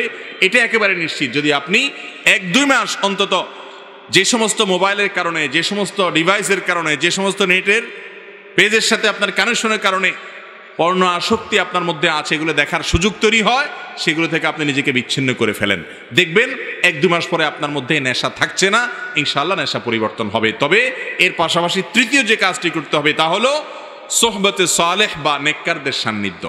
বিশেষ করে জেনা এবং জেনা জাতীয় যে অপকর্ম আছে, এই যে পর্ণ আসক্তি, এটা চোখের জেনা। নবী করিম সাল্লাল্লাহু আলাইহি সাল্লাম বলেছেন জেনাল আইনি আন নজর, চোখের জেনা হলো চোখ দিয়ে দেখা। আপনি যতক্ষণ দেখছেন ততক্ষণ আপনি জেনা করছেন। আর জেনা এমন একটা অপরাধ, লা ইয়াজনি জানি হিনা ইয়াজনি ওয়া মুমিন, ইমানদার যদি জেনায় লিপ্ত হয় তাহলে যতক্ষণ সে জেনায় থাকে ততক্ষণ তার থেকে ইমানকে ছিনিয়ে নেওয়া হয়, ততক্ষণ সে মুসলমান থাকে না, ইমানদার থাকে না। এরপরে সেখান থেকে সে ফিরে আসার পরে তার মধ্যে ইমান আবার আসে। এত ডেঞ্জারাস অপরাধ। এই জন্য অপরাধ করতে করতে মওত হলে বেঈমান হয়ে মৃত্যুবরণ করার আশঙ্কা আছে। এই জন্য সোহবতে সালেহ বা আল্লাহর নেককার বান্দা, আমলদার, খাঁটি ইমানদার। আপনি যুবক, অনেক যুবক আছেন, পরিমাণে কম হলেও আছে, যারা 5 ওয়াক্ত নামাজ শুধু পড়েন তা নয়, সকল হারাম থেকে বেঁচে থাকার চেষ্টা করেন। তাদের সাথে বন্ধুতা করবেন, তাদের সাথে যোগাযোগ রাখবেন, তাদের সাথে আপনি যত বেশি উঠা বসা করবেন, নেককারদের সোহবতে যত বেশি যাবেন, তত বেশি দেখবেন ভালো পরিবেশে গেলে আপনার মধ্যে এডিকশন কমতে থাকবে ইনশাআল্লাহ। নাম্বার 4 নম্বর, পর্ণ আসক্তি থেকে মুক্তি লাভের জন্য বিশেষভাবে আপনাকে নির্জনতা পরিহার করতে হবে। মাস্টারবেশনের যে বদভ্যাস, হস্তমৈথুনের যে বদভ্যাস, সেখান থেকেও মুক্তি লাভের জন্য এই ফর্মুলাগুলো অত্যন্ত কার্যকর। আমি ব্যক্তিগতভাবে বহু যুবকের কথা জানি, যে যুবকরা হয়তো তাদের এই সমস্ত পাপাচারে লিপ্ত ছিলেন, কিন্তু একটা সময় তারা এই পরামর্শগুলো মেনে তাদের জীবনকে পরিবর্তন করেছেন, আলহামদুলিল্লাহ। অতএব 4 নম্বরে আমলটা, মাস্টারবেশনে যারা আসক্ত এবং যারা পর্নোগ্রাফিতে আসক্ত তাদের জন্য উপকারী, সেটা হলো যে নির্জনতা পরিহার করতে হবে। কারণ এগুলা নির্জনে মানুষ দেখার সুযোগ পায়। যথাসম্ভব একাকী থাকবেন না, মানুষের মধ্যে থাকবেন। যেখানে থাকবেন সেখানে অন্য মানুষ আপনার কক্ষে ঢুকাবেন। যত বেশি নির্জনতা অ্যাভয়েড করতে পারবেন তত বেশি ইজি হবে। আর সবচেয়ে কার্যকর হলো ওইটি যে 2-3 মাস আপনি এইগুলোর যত মাধ্যম আছে এগুলো থেকে দূরে থাকেন। দেখেন আল্লাহ রাব্বুল আলামিন বলেছেন ওয়ালা তাকরাবুজ জিনা, তোমরা জেনার কাছেও যেও না। কেন বলেছেন? কারণ আল্লাহ জানেন জেনা এমন একটা পাপ যে কাছে গেলে পতিত হয়। আপনি যদি সোশ্যাল মিডিয়ার মাধ্যমে এই এডিকশনটা আপনার মধ্যে এসে থাকে, তাহলে সোশ্যাল মিডিয়া থেকে দূরে যেতে হবে, জেনা থেকে দূরে যেতে হবে, তাহলে আপনি রক্ষা পাবেন। আপনি ওখানে থেকে নিজেকে বাঁচিয়ে রাখাটা কঠিন। এই জন্য যেই ডিভাইসে এগুলো আছে সেই ডিভাইস পরিবর্তন করা, নেট থেকে দূরে সরে আসা, এগুলো জরুরি। তো 4 নম্বর যে আমলটা বলেছিলাম যে নির্জনতা পরিহার, আর 5 নম্বর হলো আল্লাহর কাছে বিশেষভাবে পানাহ চাওয়া, আল্লাহর কাছে বিশেষভাবে দোয়া চাওয়া যে আল্লাহ আপনি আমাকে রক্ষা করেন এবং হেফাজত করেন। কোনো মুসলমানের যদি হিম্মত থাকে যে আমি বদভ্যাস ছাড়বো, আল্লাহর জমিনে এমন কোনো বদভ্যাস নাই, এমন কোনো খারাপ কাজ নাই যেটা মানুষ ছাড়তে পারে না। সাহাবায়ে কেরাম রিদওয়ানুল্লাহি তাআলা আজমাইন মদ হারাম হওয়ার আগ পর্যন্ত তাদের অনেকেই, আগে যেহেতু মানুষ মদ পান করতো, সমাজের সবাই মদ পান করতো এবং আল্লাহর পক্ষ থেকে হারামের ঘোষণা আসেও নাই, হালাল ছিল অর্থাৎ হারাম ছিল না, তখন তারা অনেকে মদ পানের অভ্যস্ত ছিলেন। কিন্তু যখন হারাম ঘোষণা আসলো, সঙ্গে সঙ্গে মদের সমস্ত ভার তারা ছুঁড়ে ফেলে দিল। দীর্ঘদিনের বদভ্যাস তারা ত্যাগ করতে তাদের সময় লাগেনি সেরকম বেশি। মোহতারাম হাজরিন, ইমানদার যার জান্নাতের প্রত্যাশা আছে, তার দরকার হলো শুধুমাত্র সিরিয়াসনেস। তিনি যদি চেষ্টা করেন, হিম্মত করেন, সৎসাহস করেন, এটাই তো বীরত্ব, এটাই তো বাহাদুরি। বীরত্ব তো গায়ের জোরে না, বীরত্ব তো মানুষের শরীরের দাপটের মাধ্যমে না। বীরত্ব হলো বদভ্যাস এবং খারাপ কাজ থেকে নিজেকে বাঁচিয়ে রাখা, নিজেকে কন্ট্রোল করতে পারা যে আমি এই জায়গায় যাব না। আল্লাহ তাআলা আমাদের সবাইকে যাবতীয় বদভ্যাস থেকে এবং পাপাচার থেকে, বিশেষ করে পর্নোগ্রাফির আসক্তিতে আমাদের যে সমস্ত ভাই বোনরা আক্রান্ত, আল্লাহ তাআলা তাদের সবাইকে এখান থেকে বেরিয়ে আসার তৌফিক দান করুন। এরপরে প্রশ্ন হলো তাওবাতান নাসুহাতে নাসুহা নামে কোনো ব্যক্তি ছিলেন? তাওবাতান নাসুহা আল্লাহ করতে বলেছেন। আল্লাহ আমাদেরকে বলেছেন তুবু ইলাল্লাহি তাওবাতান নাসুহা, তোমরা আল্লাহর কাছে তওবা করো ইমানদাররা। কিরকম তওবা?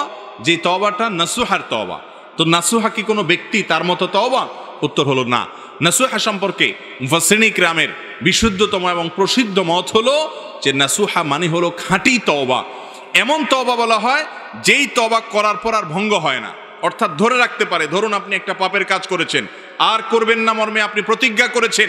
এই যে প্রতিজ্ঞা করেছেন এটাকে আপনি যদি শেষ পর্যন্ত ধরে রাখতে পারেন, এটাকে বলা হয় তাওবায়ে নাসুহা। যদি তওবাটা আবার ছুটে যায়, আবারও তওবা করবেন। নাসুহাটা থাকলো না, কিন্তু তওবা হলো। আর তওবার মধ্যে সবচেয়ে আফার ক্লাসের তওবা হলো এই তওবাটা, তাওবায়ে নাসুহা।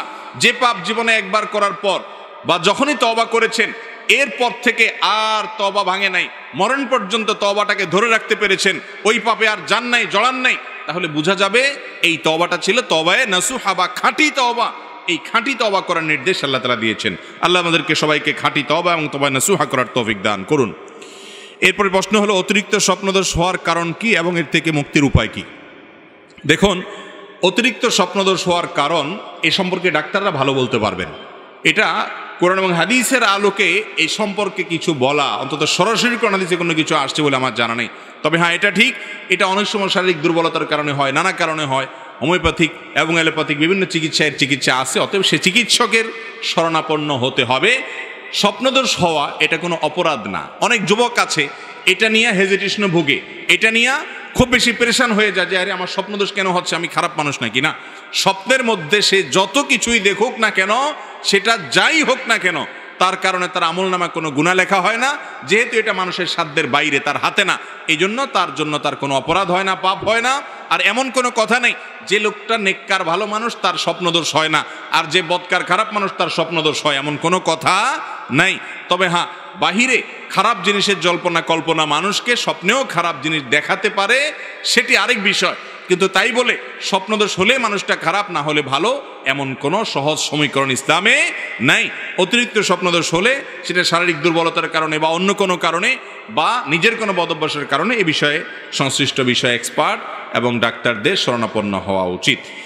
এরপরে প্রশ্ন হলো, বর্তমানে প্রায় ফ্যামিলি কিংবা প্রতিবেশীদের কারণে ইচ্ছা থাকা সত্ত্বেও যুবকরা দায়ী রাখতে পারেন না, ওনাদের কিছু নসিহত দিন প্লিজ। দেখুন, এটা ঠিক যে আমাদের সমাজে তরুণরা অনেক সময় দিনের পথে চলতে চায়, বাধা হয় তাদের বাপ মা, ঠিক না বে ঠিক?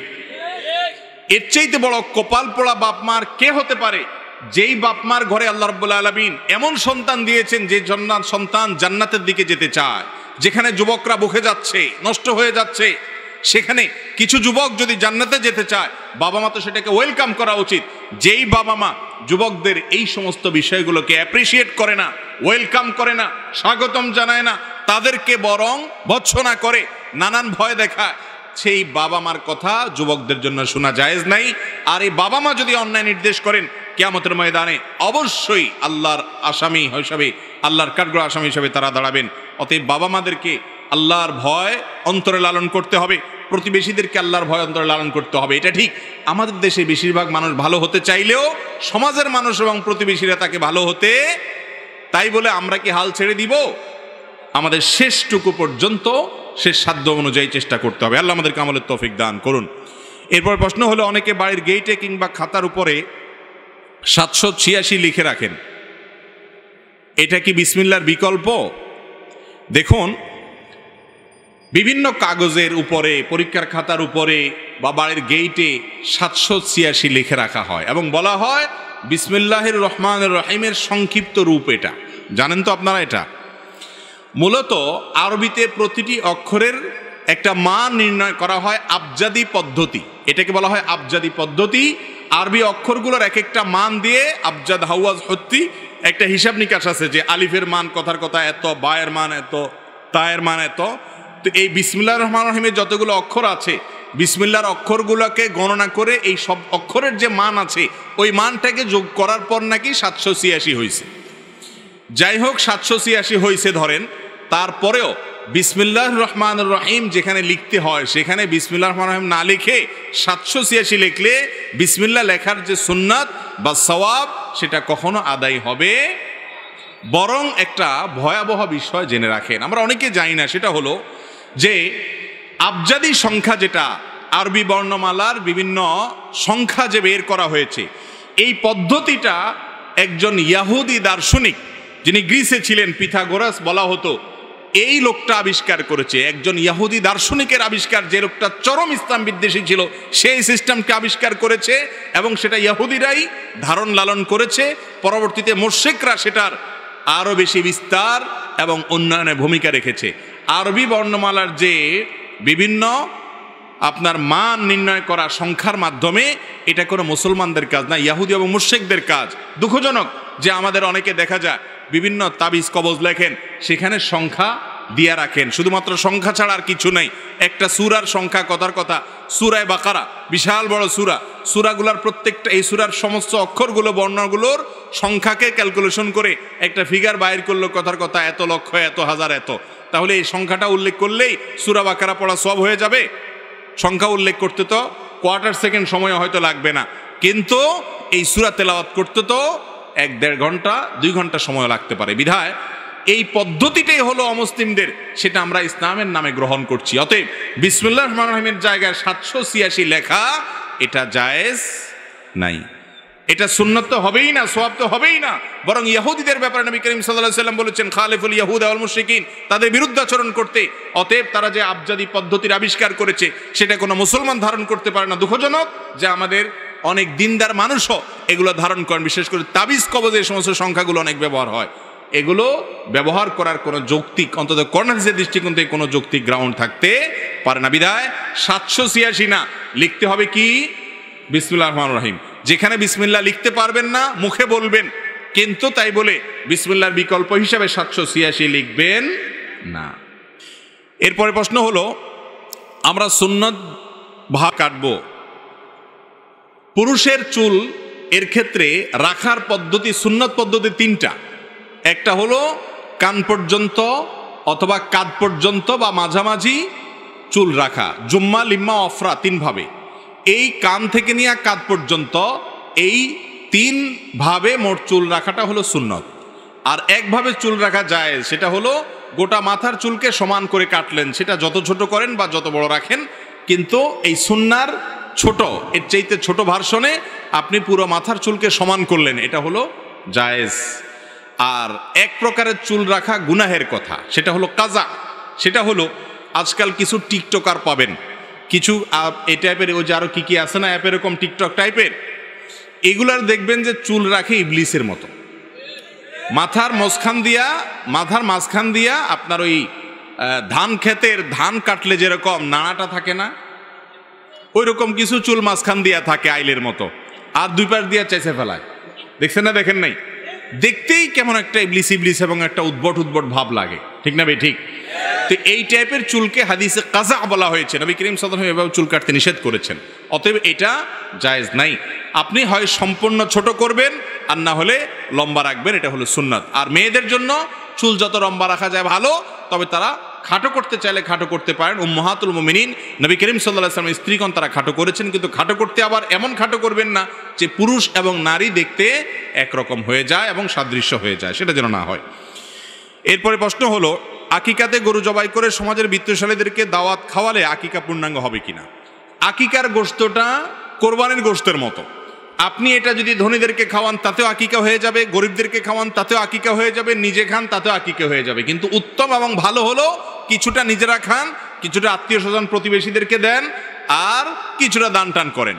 কিন্তু আপনি আপনার সুবিধা অনুযায়ী বেশিরভাগ নিজে খেলেন, কিছু গরিব দুঃখীকে দিলেন বা কিছু আত্মীয় স্বজনকে দিলেন, তাতেও আদায় হয়ে যাবে।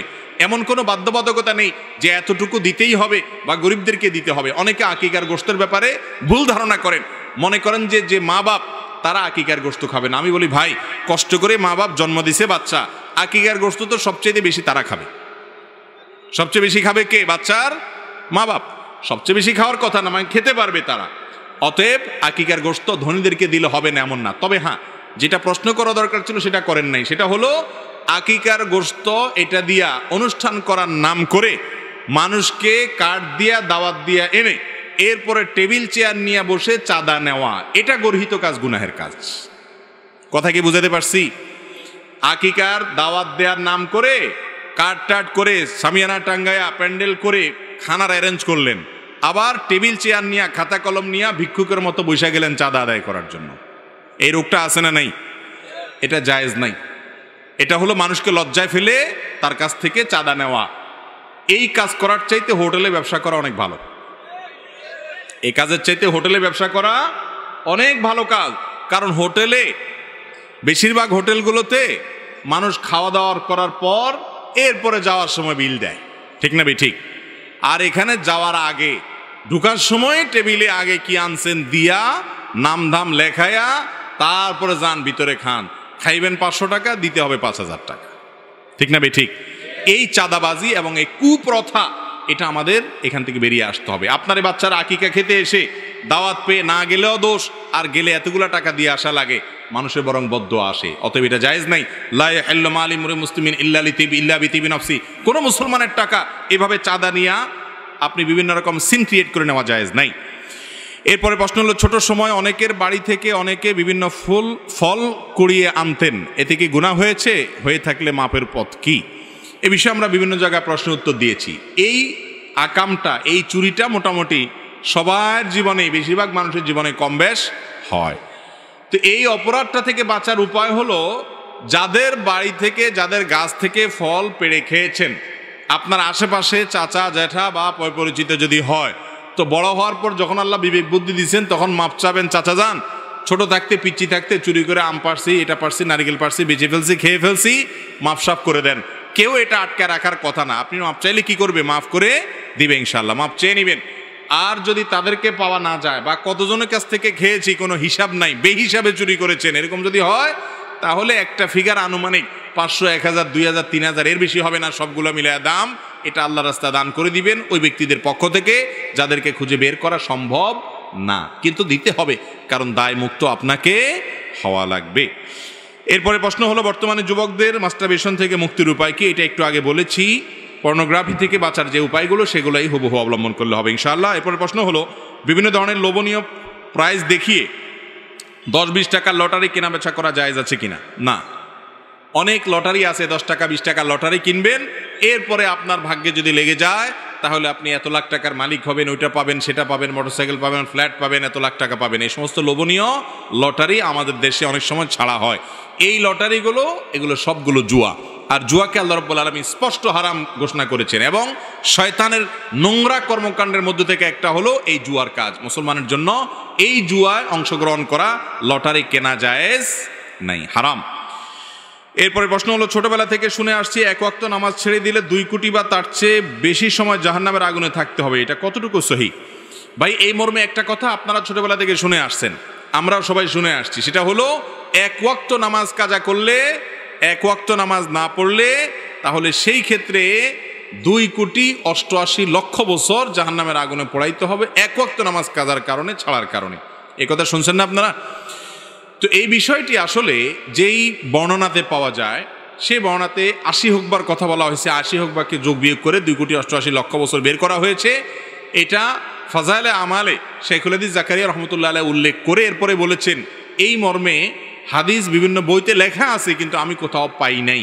এবং বিশুদ্ধ কথা হলো এটাই যে 2,88,00,000 বছর জাহান্নামের আগুনে পড়বে 1 ওয়াক্ত নামাজ কাজা করার কারণে।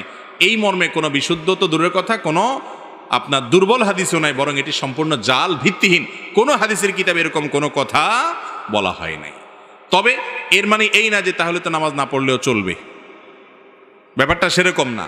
নামাজ না পড়লে জাহান্নামে অবশ্যই যেতে হবে, তবে সংখ্যাটা কি হবে, এর বেশিও হতে পারে, এর কমও হতে পারে। আযাবের সংখ্যাটা এরকম ফিক্স, যে সংখ্যা এখানে বলা আছে এরকমটি হাদিসে বর্ণিত হয় নাই, এর চেয়ে বেশিও হতে পারে, কমও হতে পারে। জাহান্নামে যাওয়ার মৌলিক একটা কারণ হলো নামাজ ত্যাগ করা। আল্লাহ রাব্বুল আলামিন কোরআনে কারিমে বলেছেন, জাহান্নামীদেরকে যখন জিজ্ঞাসা করা হবে, মা সালাকাকুম ফি সাকার, তোমাদেরকে জাহান্নামে কোন জিনিসে নিয়ে এসেছে, কোন অপকর্মে জাহান্নামে এনে ছেড়েছে, তখন তারা বলবে প্রথমেই ক্বালু লাম নাকু মিনাল মুসাল্লিন, তারা বলবে আমরা মুসল্লি ছিলাম না, নামাজ পড়ি নাই, এই জন্য জাহান্নামে আসছে। এই জন্য নামাজ না পড়লে জাহান্নাম, এটা অবশ্যই কোরআন থেকে বর্ণিত, কিন্তু তার মানে 2,88,00,000 বছরের বিষয়টি হাদিস দ্বারা প্রমাণিত নয়। এরপরে প্রশ্ন হলো, রাসূল আকরাম সাল্লাল্লাহু আলাইহি ওয়াসাল্লাম রুকু সিজদায় কয়টা দোয়া পড়তেন এবং সেগুলো কি? ভাই, রুকুতে সুবহান রাব্বিয়াল আযীম আর সিজদায় সুবহান রাব্বিয়াল আলা, এই 2টা দোয়াই আমাদের মুখস্থ। মজার বিষয় হলো, আমাদের নবী করিম সাল্লাল্লাহু আলাইহি ওয়াসাল্লাম রুকুতে শুধু এই 2টা দোয়াই পড়তেন না, আরো একাধিক দোয়া তিনি পড়তেন। কি পড়তেন আমরা অনেকে জানি না, একটু শুনে রাখি, চেষ্টা হলে মুখস্থ করি, মাঝে মধ্যে চেঞ্জ করি। অনেকে নামাজের মধ্যে মনোযোগ না থাকার অভিযোগ করেন। নামাজে মনোযোগ আনার একটা বুদ্ধি হলো, রুকু এবং সিজদার তাসবিহগুলা, বৈঠকের যে দোয়াগুলা, দোয়া মাসুরার জায়গাতে, এখানে নবী করিম সাল্লাল্লাহু আলাইহি ওয়াসাল্লাম থেকে যে বিভিন্ন দোয়া আছে, মাঝে মধ্যে ভিন্ন কোনো দোয়া আপনি পড়ার চেষ্টা করেন, দেখবেন আপনার মনোযোগ আসবে। ওই অটোমেটিক সুবহান রাব্বিল আযীম সুবহান রাব্বিল আলা পড়তে পড়তে এমন একটা অবস্থা হয়ে গেছে, ওইটা জেনে বুঝে আপনি পড়েন অথবা না বুঝেও পড়েন, গড়ে পড়া হয়ে যায়, গড় পড়তা। এই জন্য মাঝে মধ্যে অন্যটাও পড়বেন। আর কোনটা পড়বেন? রুকুতে সুবহান রাব্বিল আযীম, সিজদা সুবহান রাব্বিল আলার পাশাপাশি সুবহুন কুদ্দুসুন রব্বুল মালাইকাতি ওয়ার রূহ, সুবহুন কুদ্দুস রব্বুল মালাইকাতি ওয়ার রূহ, পবিত্রতা বর্ণনা করছি আল্লাহ রাব্বুল আলামিনের, যিনি ফেরেশতাদের রব পালনকর্তা এবং জিবরিলের পালনকর্তা। তো এইভাবে তাসবিহ পেশ করা, এটাও রুকু সিজদাতে সাবিত আছে। তারপর সুবহানাকাল্লাহুম্মা রব্বানা ওয়া বিহামদিকা আল্লাহুম্মা ইগফিরলি, সুবহানাকাল্লাহুম্মা রব্বানা ওয়া বিহামদিকা আল্লাহুম্মা ইগফিরলি, এই দোয়াটাও রুকু সিজদাতে নবী করিম সাল্লাল্লাহু আলাইহি ওয়াসাল্লাম পড়েছেন। যার অর্থ হলো পবিত্রতা বর্ণনা করছি তোমার, হে আল্লাহ তুমি আমার রব, তোমার প্রশংসা আমি জ্ঞাপন করছি, তুমি আমাকে ক্ষমা করো। দারুণ একটা দোয়া, রুকুতে সিজদাতে এটা পড়া যেতে পারে 2 বার 3 বার 5 বার, যতটুকু তৌফিক করে পড়বেন। সুবহানাকাল্লাহুম্মা রব্বানা ওয়া বিহামদিকা আল্লাহুম্মা ইগফিরলি, সুবহান রাব্বিল আযীম আলার সাথে এগুলা মিশ্রণ করেও পড়তে পারেন, শুধু আলাদা করে পড়তে পারেন। আরেকটা আছে সুবহানা দিল জাবারুতি ওয়াল মালাকুতি ওয়াল কিবরিয়াই ওয়াল আযমা, সুবহানা দিল জাবারুতি ওয়াল মালাকুতি ওয়াল কিবরিয়াই ওয়াল আযমা, এগুলা সবগুলাই রুকু এবং সিজদায় সুবহান রাব্বিল আযীম সুবহান রাব্বিল আলার পাশাপাশি পড়াটা সুন্নাত। আমরা শুধু একটা শিখছি ছোটবেলায়, ওইটা নিয়েই কবরে যাই। নবী করিম সাল্লাল্লাহু আলাইহি ওয়াসাল্লাম আরো কয়েকটা যা পড়তেন, সেগুলো আমাদের জীবনে শেখা শোনা পড়ার তৌফিক হয় না। চেষ্টা করবো তো ইনশাআল্লাহ, আল্লাহ আমাদেরকে আমলের তৌফিক দান করুন। এরপরে প্রশ্ন হলো সালাতুজ জাওয়ালের নামাজ কোনটি এবং এর সময় ও নিয়ম কি? এই নামাজ সম্পর্কে বেশিরভাগ মুসলমানরা জীবনে হয়তো শুনেনও নাই আমাদের দেশে। সালাতুজ জাওয়াল এটা আবার কি? আমরা সালাতুদ দোহা চাষতের নামাজ জানি, এশাকের নামাজ জানি, আমরা তাহাজ্জুদের নামাজের কথা শুনছি, আওয়াবিনের নামাজের কথা শুনছি, অনেক নফল নামাজের কথা শুনছি। সালাতুজ জাওয়াল বা জাওয়ালের নামাজ এটা আবার কি? জাওয়ালের নামাজের কথা নবী করিম সাল্লাল্লাহু আলাইহি ওয়াসাল্লাম থেকে বিশুদ্ধভাবে বর্ণিত আছে। এবং জাওয়ালের নামাজটা হলো এমন সময়ের নামাজ যখন পৃথিবীর যেইখানে যখন জাওয়াল হয় সেই টাইমে তখন দুনিয়ার আসমান খুলে দেওয়া হয়, রহমতের দুয়ার খুলে দেওয়া হয়। এই টাইমে 4 রাকাত নামাজ নবী করিম সাল্লাল্লাহু আলাইহি ওয়াসাল্লাম পড়তেন। টাইমটা কখন? টাইমটা হলো ঠিক দুপুরে যখন জোহরের ওয়াক্ত হয়। জোহরের ওয়াক্ত ধরেন কথার কথা 12টা এত মিনিটে, আপনি ক্যালেন্ডার দেখবেন, এই যখন আপনার জোহরের ওয়াক্ত হবে, ওয়াক্ত হওয়ার সাথে সাথে জাওয়ালের নামাজের টাইম শুরু। এই টাইম থেকে নিয়ে 4 রাকাত নামাজ আপনি পড়বেন। অনেক উলামা ইকরাম বলেছেন জোহরের আগে যে 4 রাকাত সুন্নাত ওইটাই জাওয়ালের নামাজ, আবার অনেকে বলেছেন যে ওইটা ছাড়া আলাদা 4 রাকাত। এটা হলো জোহরের ওয়াক্ত শুরু হয়েছে, এখান থেকে নিয়ে জোহরের আগের যে সুন্নাত তার আগে 4 রাকাত নামাজ। এটা জীবনে অন্তত 1-2 বার হলেও পড়ার চেষ্টা করবেন। আল্লাহ তাআলা আমাদেরকে আমলের তৌফিক দান করুন। বিশেষ কোনো নিয়ম নাই, সাধারণ নামাজের মতো 4 রাকাত নামাজ পড়বেন এবং জাওয়ালের নামাজের সওয়াব আদায় হবে। এরপরে প্রশ্ন হলো শাবান মাসের ফজিলত, করণীয় আমল, করণীয় হাদিসের আলোকে দয়া করে বলবেন। আর কয়েকদিন পরেই শাবান মাস শুরু হতে যাচ্ছে। শাবান মাস সম্পর্কে আমাদের অনেক মানুষই জানেন না যে শাবান মাসটা এমন একটা মাস যেই মাসে বান্দার আমল আল্লাহর কাছে সারা বছরের আমলের হিসাব দেওয়া হয়, জমা দেওয়া হয়। নবী করিম সাল্লাল্লাহু আলাইহি ওয়াসাল্লাম শাবান মাসে সবচেয়ে বেশি নফল রোজা রাখতেন। রমজানের পরে বছরের 2 মাসে বেশি নফল রোজা রাখতে হয়, একটা হলো মুহররম, আরেকটা হলো শাবান। নবী করিম সাল্লাল্লাহু আলাইহি ওয়াসাল্লাম সম্পর্কে আমাদের আয়েশা রাদিয়াল্লাহু তাআলা আনহা, উসামা ইবনে যায়েদ রাদিয়াল্লাহু তাআলা আনহু আর বিভিন্ন হাদিস সাহাবীরা বর্ণনা করেছেন যে তিনি শাবানে যত রোজা রাখতেন রমজানের পরে অন্য কোনো মাসে এত রোজা রাখতেন না। আমাদের আয়েশা রাদিয়াল্লাহু তাআলা এও বলেছেন কানা ইয়াসুমু শাবানা ইল্লা কালিলা, নবী করিম সাল্লাল্লাহু আলাইহি ওয়াসাল্লাম গোটা শাবান জুড়ে রোজা রাখতেন, কয়েকটা দিন বাদে। শেষের দিকে রোজা রাখতেন না, শাবানের শুরুর দিকে বেশি বেশি রোজা রাখতেন। শাবান মাস সম্পর্কে একজন সাহাবী জিজ্ঞাসা করেছেন, ইয়া রাসূলুল্লাহ আমি আপনাকে শাবানে বেশি রোজা রাখতে দেখি, এর কারণটা কি? তিনি 2টি কারণ বলেছেন। 1 নম্বর কারণ হলো তিনি বলেছেন এই মাসে বান্দার আমল আল্লাহর সামনে পেশ করা হয়, ফেরেশতারা হিসাব জমা দেয়, সারা বছরের রিপোর্ট জমা দেয়। তো আমি চাই আমার রিপোর্ট যখন জমা দেওয়া হবে ওই টাইমটাতে আমি একটু আমলে থাকি, রোজার মধ্যে থাকি, যাতে করে আমার আমল নামা জমা দেওয়ার সময় আমাকে আল্লাহ ইবাদত অবস্থায় দেখেন। কোনো মালিকের ডিউটি করলে, মালিক হঠাৎ করে এসে গেছে ইনভেস্টিগেশনে বা সাইট ভিজিটে, ওই টাইমে যদি কর্মচারী বা কাজের লোকটা কাজে ব্যস্ত থাকেন, মালিক ওই অবস্থা দেখে তার কাছে ভালো লাগবে। এই জন্য শাবান মাস নবী করিম সাল্লাল্লাহু আলাইহি ওয়াসাল্লাম নফল রোজা বেশি বেশি করে রাখতেন। বান্দার আমল নামা প্রাত্যহিকভাবে সকাল সন্ধ্যায় 2 বার জমা হয়, সাপ্তাহিকভাবে বৃহস্পতিবার জমা হয়, আর বাৎসরিকভাবে জমা হয় কখন? শাবান মাস। আর দ্বিতীয় কারণ হলো শাবান মাসে নবী করিম সাল্লাল্লাহু আলাইহি ওয়াসাল্লাম বেশি বেশি রোজা রাখতেন। এর কারণ হলো এই মাসে মানুষ গাফেল থাকে, ওই যে রমজানের ব্যস্ততা, যে রমজান আসলে তো ইবাদত করবই, এই জন্য আগে থেকে আর করে না। রজব মাস সম্মানিত মাস, রমজান মাস শ্রেষ্ঠ মাস, মাঝখান দিয়ে এই মাসটা গাফেল থাকে। তো নবী করিম সাল্লাল্লাহু আলাইহি ওয়াসাল্লাম এই মাসে বেশি বেশি নফল রোজা রাখতেন। এই জন্য শাবান মাসের শ্রেষ্ঠ আমল হলো কি করা? নফল রোজা রাখা। 2-4টা করে শুরুর দিক থেকে রাখার চেষ্টা করতে হবে। আল্লাহ আমাদেরকে আমলের তৌফিক দান করুন। এরপরে প্রশ্ন হলো শবে বরাতের আমল সম্পর্কে কিছু বলুন কোরআন সুন্নাহর আলোকে। ভাইরা আমার, শবে বরাত অর্থাৎ মধ্য শাবানের যে রাত, লাইলাতুন নিসফে মিন শাবান, এই রাত সম্পর্কে বিভিন্ন হাদিস থেকে বোঝা যায় আল্লাহ রাব্বুল আলামিন মুশরিক, শিরকে লিপ্ত এবং হিংসুক, কারোর প্রতি হিংসা রাখে, এইরকম দুই ব্যক্তি ছাড়া বাকি যারা কারোর প্রতি হিংসা রাখে না, শিরকে লিপ্ত না, এই মানুষগুলোকে আল্লাহ তাআলা সাধারণ ক্ষমা ঘোষণা করেন। এবং এই রাতের ফজিলত সম্পর্কে অনেকগুলো হাদিস আছে। সেই হাদিসগুলোর বেশিরভাগের সনদের ব্যাপারে মুহাদ্দিসদের রেকমেন্ড হলো, মূল্যায়ন হলো যে সেগুলো দুর্বল, কিন্তু সবগুলো হাদিসকে একত্র করলে এই রাতের ফজিলত একেবারে অস্বীকার করার সুযোগ থাকে না। আবার আমরা এটাকে যেভাবে বছরের সবচেয়ে গুরুত্বপূর্ণ রাত বানিয়ে নিচ্ছি সেটাও সঠিক না, কারণ বছরের ইবাদতের জন্য সবচেয়ে ফজিলতপূর্ণ রাত কোনটা? শবে কদর না শবে বরাত? শবে কদর। তো সেটার চাইতে আপনি এটাকে যদি গুরুত্বপূর্ণ বানিয়ে ফেলেন সেটা অবশ্যই পরিত্যাজ্য। এরপরে প্রশ্ন হলো ভুলে কারো গীবত করে ফেললে করণীয় কি? আপনি যদি কারোর গীবত করে ফেলেন, কারোর পেছনে সমালোচনা করে ফেলেন, এটা অন্যায়, বান্দার হক নষ্ট করলেন, তাহলে কি করবেন? এই গীবতের কাফফারা বা ক্ষতিপূরণ হিসাবে আপনি 4টি কাজ করবেন। নাম্বার 1, আল্লাহর কাছে মাপ চাইবেন। আল্লাহ, আমি গীবত করে ফেলেছি। গীবত করা কি হালাল না হারাম? একটু আগে আপনারা গীবত সম্পর্কে আলোচনা শুনছেন, ওয়াজ শুনেছেন। গীবত করা কিরকম হারাম? আপন ভাই মারা গেলে তার গোশত কামড়ে খাওয়া, রান্না করে খাওয়া, তার গোশত খাওয়াটা যেরকম অপরাধ, গীবতটা সেই রকম অপরাধ। কত ডেঞ্জারাস অপরাধ চিন্তা করেন। এইরকম অপরাধ আপনি করে ফেলেছেন, এটা যখনই আপনি আঁচ করবেন যে আমি এত গীবত করে ফেলেছি, সাথে সাথে আল্লাহর কাছে 1 নম্বর কাজ হলো মাপ চাইবেন। কি চাইবেন? মাপ চাইবেন যে আল্লাহ আপনি আমাকে মাফ করে দেন। 1 নাম্বার 2, যে ব্যক্তির গীবত করেছেন পরিচিত হলে, জানাশোনা হলে, যদি তার কাছে মাপ চাওয়ার সুযোগ থাকে তাহলে যা বলবেন যে ভাই তোমার গীবত করে ফেলছি, তুমি আমাকে মাফ করে দাও। আর যদি মাপ চাইতে গেলে বরং আরো ভেজাল বাড়ে, বলে যে কি সর্বনাশ, কি গীবত করছো আমার বলো। এরপরে যদি সে শোনার পরে আরো উল্টা আপনার উপরে চড়াও হয়, সম্পর্ক নষ্ট হওয়ার ভয় থাকে, তাহলে দরকার নাই তার কাছে মাপ চাওয়ার। তাহলে সেক্ষেত্রে 3 নম্বর কাজ করবেন। সেটা কি? সেটা হলো তার জন্য আল্লাহর কাছে মাপ চাইবেন। এবং এ বিষয়ে বিভিন্ন হাদিসে বর্ণনা পাওয়া যায় যে গীবত হয়ে গেলে, যার গীবত করে ফেলেছেন তার নাম ধরে বলবেন আল্লাহ অমুককে আপনি মাফ করে দেন। এটা ইনশাল্লাহ আপনার গীবতের কি হবে? কাফারা হিসাবে কাজ করবে। আর নাম্বার 4 হলো যাদের সামনে তার গীবত করেছেন তাদের সামনে তার প্রশংসা করবেন। আবার মিথ্যা প্রশংসা না, তার মধ্যে যা আছে সেই গুণগুলো উল্লেখ করবেন, তাতে ক্ষতিপূরণ হবে এবং গীবতের কাফারা হবে ইনশাআল্লাহ। আল্লাহ তাআলা গীবতের অপরাধ থেকে আমাদেরকে বেঁচে থাকার তৌফিক দান করুন। এরপর প্রশ্ন হলো বিদেশ থেকে টাকা পাঠানো হলে বাংলাদেশ সরকার কর্তৃক 2.5% ক্যাশ ইনসেন্টিভ প্রদান করে থাকে, সেই টাকা ব্যবহার করার শরিয়া বিধান কি? এ বিষয়ে আমরা এর আগে বারবার বিভিন্ন জায়গায় বলেছি।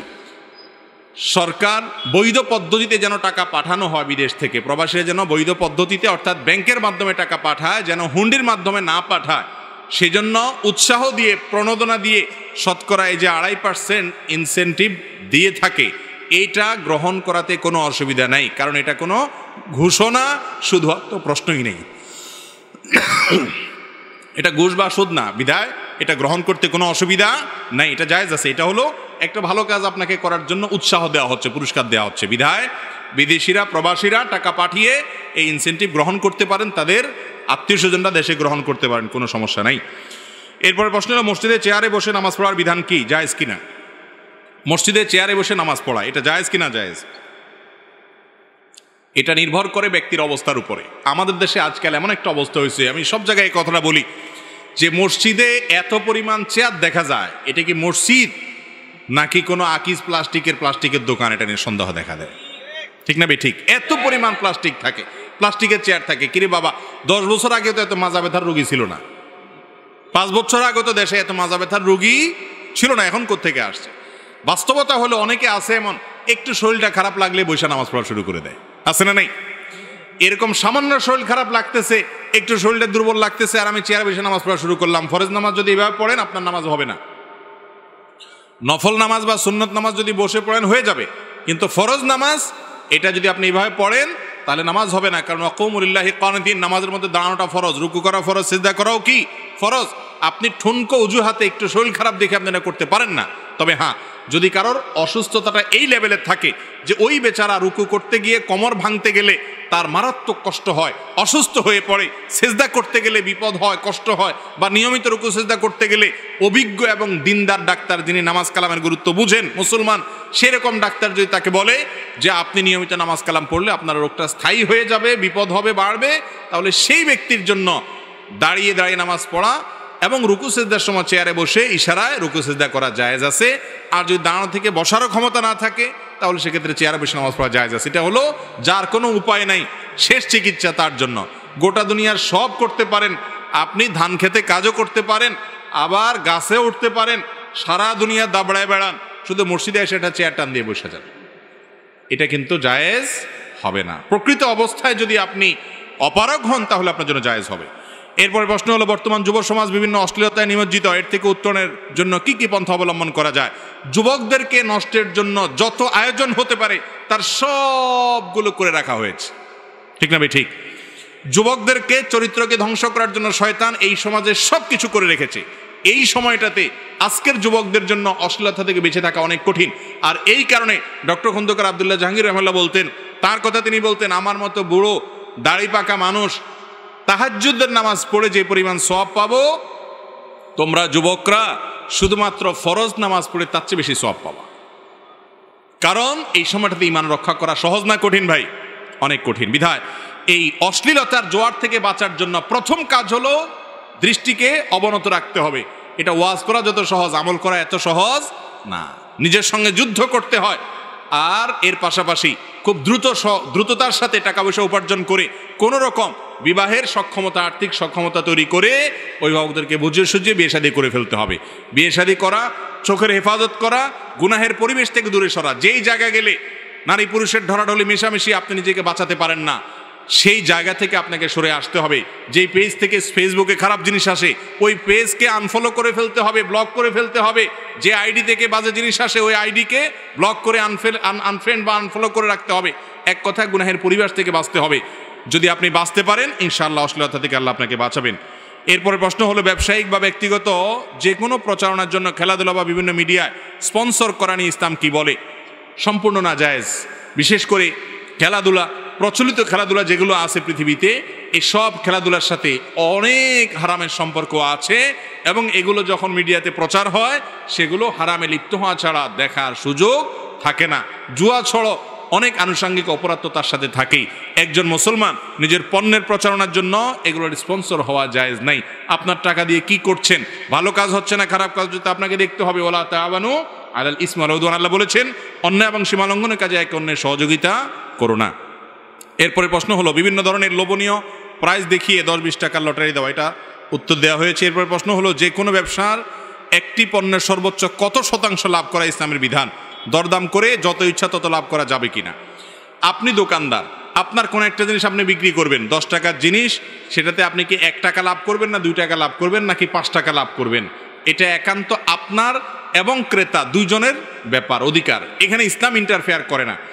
আপনি যদি অনেক বেশি লাভ করেন আর ক্রেতা যদি জেনে শুনে সেটা রাজি হয়, আপনারা উভয় সম্মত থাকলে ইসলাম সেখানে বাদ সাধে না। কিন্তু একজন দোকানদার বা একজন ব্যবসায়ী তিনি বিশেষ করে কোনো বিপদে ফেলে, ধরেন একজন কাস্টমার সেটার ন্যায্য মূল্য কি জানে না, মার্কেট প্রাইস কি জানে না, এই চান্সটা বুঝে আপনি বেশি করে নিয়ে নিলেন, এটা অবশ্যই একজন মানুষের জন্য অন্যায়, অনৈতিক কাজ।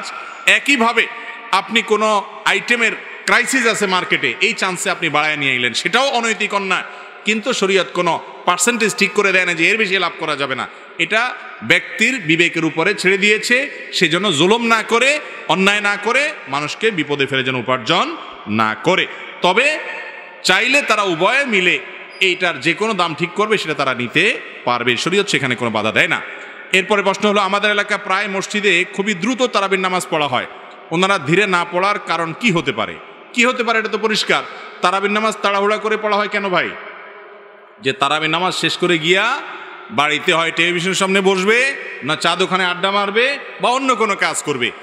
আমাদের কাছে নামাজটা হয়ে গেছে বোঝা, যত তাড়াতাড়ি শেষ করা যাবে তত তাড়াতাড়ি মুক্তি, ঠিক না বে ঠিক? নামাজের স্বাদ যদি পাইতো কোনো মুসলমান তাহলে সে ছাড়তো না। আপনি হারামে যখন যাবেন তারাবি পড়বেন, দেখবেন 1.5 ঘন্টা বা তার চাইতে কম বেশি সময় যখন লাগে তখন আপনি নিজে উপভোগ করেন, ফিল করেন, কারণ ইবাদতের স্বাদ পাচ্ছেন।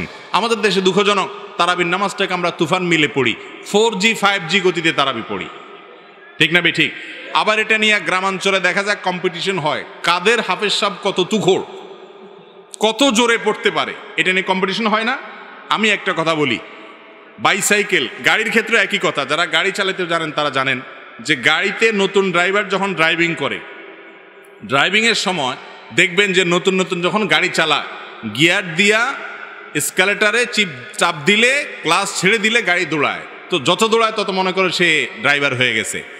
আসলে ড্রাইভারের জোরে চালানো যতটা সহজ, একেবারে পিঁপড়ার মতো আস্তে আস্তে চালানোটা অনেক কঠিন। যারা গাড়ি চালানো বুঝেন তারা বুঝেন। সাইকেলটা খুব ভালো বুঝবেন। সাইকেল যখন নতুন চালানো শিখে কেউ, প্যাডেলটা মারতে শিখছে, মোটামুটি ব্যালেন্স করতে শিখছে মনে করেন, একজন তো শেখায় পেছন থেকে ধরে ধরে। এটা যদি শিখে প্রথম তখন কি করে সে? দেয় দৌড়, প্যাডেল মারা সামনে যেতে থাকে, যত জোরে যা খুশি লাগে, তাই না? আর যে বেচারা শিখায় সে পিছন থেকে দৌড়েও ধরতে পারে না, সে বুঝে না এখানে দক্ষতা না। দক্ষতা হলো খুব এক্সপার্ট যদি সাইকেল চালক হয় তাহলে দেখবেন ছোট বাচ্চা হেঁটে যাচ্ছে, তার পাশ দিয়ে সাইকেল চালায় যাচ্ছে সমান তালে সমান গতিতে, সে তারপরেও পড়ে না, ব্যালেন্স ধরে রাখতে পারে। এবং সাইকেলের যে কম্পিটিশনগুলো হয়, জোরে দ্রুত যাওয়া, দীর্ঘ সময় চালানো, সেটা যেমন আছে, আবার কত আস্তে আস্তে কত ধীরে ধীরে সূক্ষ্মভাবে পার হইতে পারে সেটারও কম্পিটিশন আছে। এই জন্য এক্ষেত্রে যেরকম আস্তে চালানোটা যার তার কাজ না, জোরে সবাই চালাইতে পারে, একইভাবে তারাবির নামাজে আস্তে আস্তে তেলাওয়াত করা সব হাফেজের কাজ না, হুলস্থুল করে তেলাওয়াত করা সবাই পারে। কথা কি বুঝাতে পারছি? এই জন্য যে হাফেজ জোরে পড়ে ওকে ভালো হাফেজ মনে করার কোনো কারণ নাই, বরং ধীরে ধীরে পড়াটাই হলো উত্তম।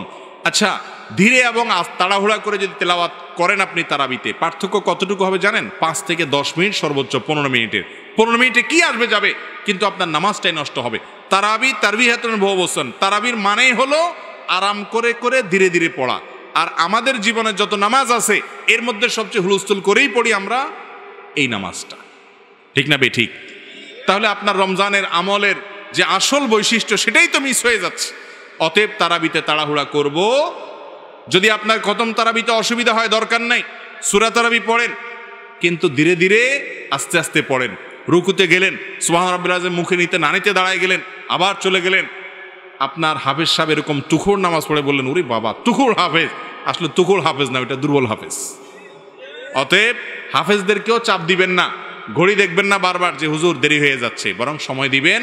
ইবাদত যখন করবেন পরিমাণে কম করেন, কিন্তু ভালো করে করবেন। আল্লাহ তাআলা আমাদেরকে আমলের তৌফিক দান করুন। সর্বশেষ প্রশ্ন, দুনিয়া আখিরাতে আল্লাহ যেন আপনাকে সুউচ্চ মর্যাদা দান করেন। আমি একজন আল্লাহর গোলাম, আমার একটি প্রশ্ন ছিল, আমি বিভিন্ন সময় কোরআন শরীফের আয়াত অথবা হাদিসের উপর ভিত্তি করে উক্তি বা শায়রি লিখে থাকি। যেমন নবী করিম সাল্লাল্লাহু আলাইহি সাল্লাম বলেছেন, দুনিয়ার ভালোবাসাই সকল গুনাহের মূল। তার উপর ভিত্তি করে আমি লিখেছিলাম, উচ্ছ্বাস আর উল্লাসেই এ জাতি মরিয়া দলে দলে যাবে জাহান্নামে, কারণ হবে দুনিয়া। আমার প্রশ্ন হলো, এগুলো লিখা বা বলা কি বিদআত হয়ে যাবে? আশা করি আমার উত্তর দিবেন। দেখুন, কোরআনে কারীমের কোনো আয়াত অথবা নবী করিম সাল্লাল্লাহু আলাইহি সাল্লামের কোনো হাদিসের মর্ম এবং সংক্ষিপ্ত সারের আলোকে যদি কেউ কবিতা রচনা করে লিখতে পারে, মৌলিকভাবে এটা কোনো নাজায়েজ বিষয় হবে না। তবে শর্ত হবে যে এগুলো তো নবী করিম সাল্লাল্লাহু আলাইহি সাল্লামের দিকে সম্বন্ধ করবেন না, কারণ তিনি তো এই ছন্দের তালে তালে বলেন না। তাছাড়া কবিতা লিখতে গিয়ে 2 শব্দ 1 শব্দ যোগ বিয়োগ করা লাগতে পারে। মর্মটা ঠিক রেখে তিনি ওইটার আলোকে নিজের মতো করে ভালো কথা বলতে পারেন। কিন্তু নবী করিম সাল্লাল্লাহু আলাইহি সাল্লামের হাদিসের যদি কাব্যানুবাদ করতে হয়, তাহলে সে হাদিসের পুরোপুরি অনুবাদ, এক্সাক্ট অনুবাদ হচ্ছে কিনা এটা তাকে বুঝতে হবে। এটা অনেক দক্ষ মানুষের কাজ, যার তার কাজ না। না হলে কিন্তু নবী সাল্লাল্লাহু আলাইহি সাল্লামের নামের সাথে সম্বন্ধ করে দিয়ে কবিতা লেখেন যেটা তিনি বলেছেন, তাহলে আপনার কথা যদি হেরফের হয়, কবিতার স্বার্থে যদি এদিক সেদিক হয়ে যায়, তাহলে কিন্তু গুনাহ হবে। মান কাযাবা আলাইয়া মুতাআম্মিদান, নবী সাল্লাল্লাহু আলাইহি সাল্লাম বলেছেন, আমার নামে কেউ যদি মিথ্যা কথা বলে, ফালিয়াতাওয়া মাকাদাহু মিনান নার, সেজন্য তার ঠিকানা জাহান্নামে নিশ্চিত জেনে রাখে। এই জন্য এরকম করা যাবে না। হ্যাঁ, আপনি আপনার কথা হিসাবে, ভালো কথা হিসাবে আপনি এটাকে বর্ণনা করেন, ওই কথাকে ধারণ করে আপনি খোলাসাটা দিয়ে দেন, সেটা জায়েজ হতে পারে। আর যদি নবী করিম সাল্লাল্লাহু আলাইহি সাল্লামের কথা হিসাবে বলেন, তাহলে রেওয়ায়েত বিল মানা বা নবী করিম সাল্লাল্লাহু আলাইহি সাল্লামের কথাকে অনুবাদ করার জন্য যে শর্ত, সেই শর্ত পূরণ করেই তারপরে আপনাকে কাব্যানুবাদ করতে হবে, সেই দক্ষতা অর্জন করতে হবে। আর না হলে সেখান থেকে আলো গ্রহণ করে আপনার মতো আপনি ভালো কথা বলতে পারেন কবিতার মাধ্যমে। আল্লাহ তাআলা আমাদের সবাইকে বুঝার তৌফিক দান করুন। হাদা ওয়া সাল্লি